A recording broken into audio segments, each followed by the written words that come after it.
Just because you're saving to a specific goal doesn't mean that life is not going to throw you any curveballs now and again. This is a really good opportunity to point out the difference between getting your financial advice from a licensed, fully accredited professional in the financial industry versus just some dude from the internet. And I say that like I'm not throwing any hate at Chris at all. We had some back and forth in the original post, but I thought it was pretty respectful, so I'm not upset, and in fact, I appreciate it. So in the original post, somebody asked, hey, if I want to buy a house in 5 years, should I use a tax-free savings account to save for it or a first home savings account? I said it depends on the situation. Chris says it's pretty black and white. He's not correct, and I'll tell you why. Let's pretend for a second that somebody comes into my office and they say, I want to buy a house in 5 years.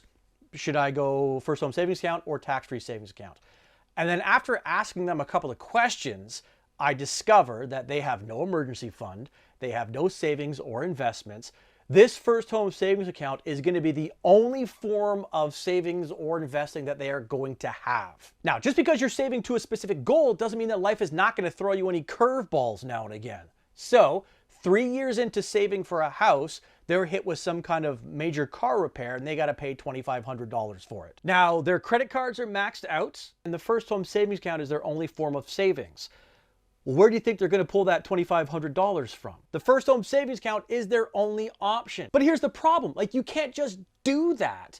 There's paperwork involved. There's tax consequences to doing it. Anything that you pull out of a first home savings account, like, you don't get that contribution room back. You can't put it back. And a tax-free savings account has none of those consequences. Well, I mean, except the paperwork, but that's like with everything. There's so much paperwork in this industry. And even with all that, there's nothing saying that you can't use both. Like, you can save throughout the year in a tax-free savings account and then once a year do a lump sum into a first home savings account as long as you have enough to kind of handle any hurdles that may come up. Like, a lot of people think that this industry is pretty black and white in how you answer things, but it's not. The reality is, it is a spectrum of gray.